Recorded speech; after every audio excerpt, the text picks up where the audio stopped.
But now to the opening address for day 2 of ABARES Outlook conference. And there may well be some military precision about this session, and that's because we're about to hear from the Honourable Dr Mike Kelly, Parliamentary Secretary for Agriculture, Fisheries and Forestry. Mike is the member for the regional seat of Eden-Monaro, so he's well attuned to the fortunes of primary industry, or otherwise in his electorate, which has for a number of years been suffering tremendous drought.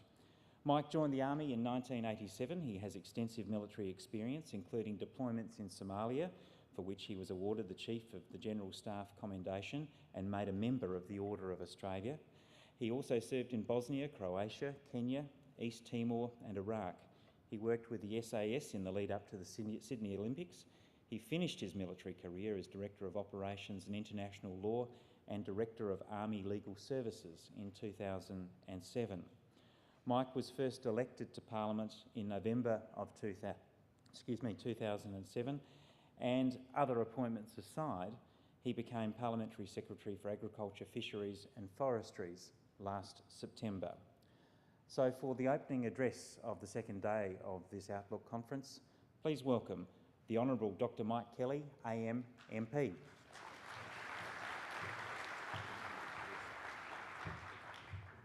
Thanks very much. It's a great pleasure to be here. Just recently I was down in Melbourne talking to a similar gathering, and they had a name tag for me which had Dr Mike Kelly AM PM. So obviously they're expecting me to work harder 24 hours. But it is a great pleasure to be here, and I'd like to firstly acknowledge the traditional owners of the land on which we meet and their elders past and present, and reflect, of course, while we do that, on the fact that we have yet to achieve the same ability to live in harmony with the land as existed prior to European settlement. So it's worth contemplating that. I'd also like to pay my regards to His Excellency Mr David Daly, the Ambassador and Head of Delegation for the Delegation of the European Union to Australia and to New Zealand, to my parliamentary colleague, Senator the Honourable Richard Colbeck, Senator for Tasmania, and all of you, the industry representatives and experts that are here today. It is so important that you are gathered here at this time. We're in a situation now in the timing of human and natural history where we're seeing a significant confluence and intersection of massive challenges and discussions that are progressing now in relation to food security, population management, in relation to energy security, and of course climate change, and all of those things of course intersect. And as mentioned, I do represent the region of Eden-Monaro, but it is also the region in which my family came from. They've been farming in the Eden-Monaro for 160 years now, and they're all down there still, dairy farming in the Bega Valley.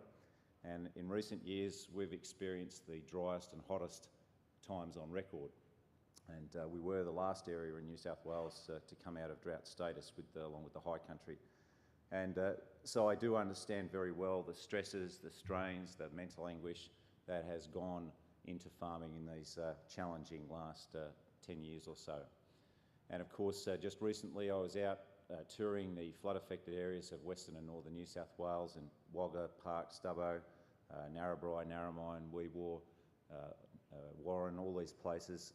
And it was really devastating to see the farmers who had looked forward to this season as the one that was going to deliver the bring home crop, the crop that was going to get them back on level footing.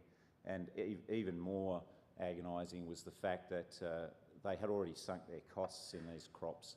They'd laid the fertiliser, laid on the herbicide, etc. So all that money was sitting out there in the field and in a lot of cases unable to be harvested. So this was a real tragedy in many respects. But more importantly too was the damage that was evident in relation to infrastructure, the roads and the bridges. So for those that did have crops to harvest, or for those that are now looking forward to potential harvests for these seasons ahead, the winter season and follow-on seasons, it is so critical now that we get on and sort out that infrastructure, which is why this flood levy was so important. So we need to get on with that as a matter of national priority to take advantage of the upside of what we've experienced, which has been these returns to more moist conditions.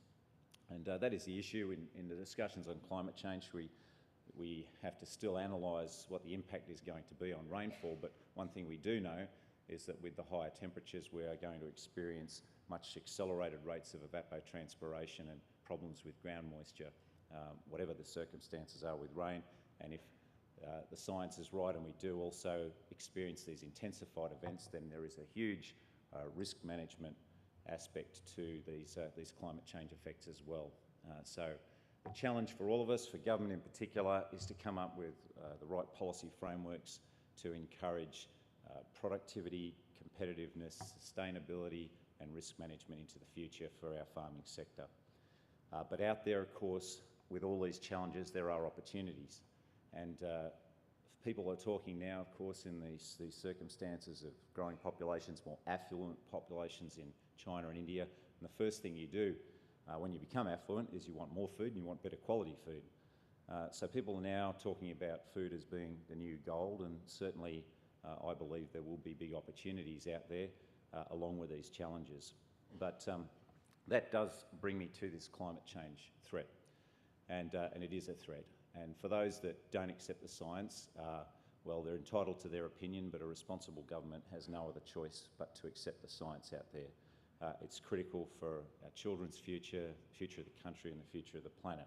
But we should also look at this as an opportunity to improve the position of our farmers. This is an issue that you can look at from two perspectives. You can either look at it from purely a climate change perspective and that it's the right thing to do, or you can look at it from a productivity, sustainability perspective. And that's basically how I talk to my own farmers in my own region. And that is certainly the opportunity that presents itself through a lot of the government's programs at the present time. We're investing heavily, of course, in the climate change research program. There's $46 million going into that, a number of different research projects looking at supporting sustainable farming. We also have the soil carbon research program, which has got $20 million allocated to it, and we're analysing 70 different biochar types associated with that. And of course there's the carbon farming initiative to which we've allocated $45.6 million. And that is a crucial thing that I want to also unpack a little bit here today, because it illustrates so well this issue of the opportunity that tackling climate change presents. Now, I'm a keen supporter of not including the agricultural sector on the debit side of the climate change action, but including it, of course, on the credit side, because including it on the debit side was going to be very problematic in the first place in terms of metricising and dealing with it in that sense. But we can achieve the same results through including it on the credit side. So the opportunity is going to be there through this program to enable farmers to generate credits, carbon credits, which they can trade, diversify their income bases and also improve productivity. The truth of it is that farmers now are understanding the importance, starting to really get a grip on the importance of carbon in the soil. Carbon is extremely important for helping the soil to retain moisture and as a key nutrient for productivity. And so a lot of people, and a lot of Nuffield scholars and others that I've met out there are really now looking at how they can rehabilitate soils and sustain their soils through things like no-till, adaptations from natural sequence farming theories to slow down water in the landscape, but also through sequestering carbon in the soil. So our research into those different types of biochars and other methods is critical, because obviously every region has widely varying soil types, and in my own high country here, for example, we have 9 or 10 different soil types.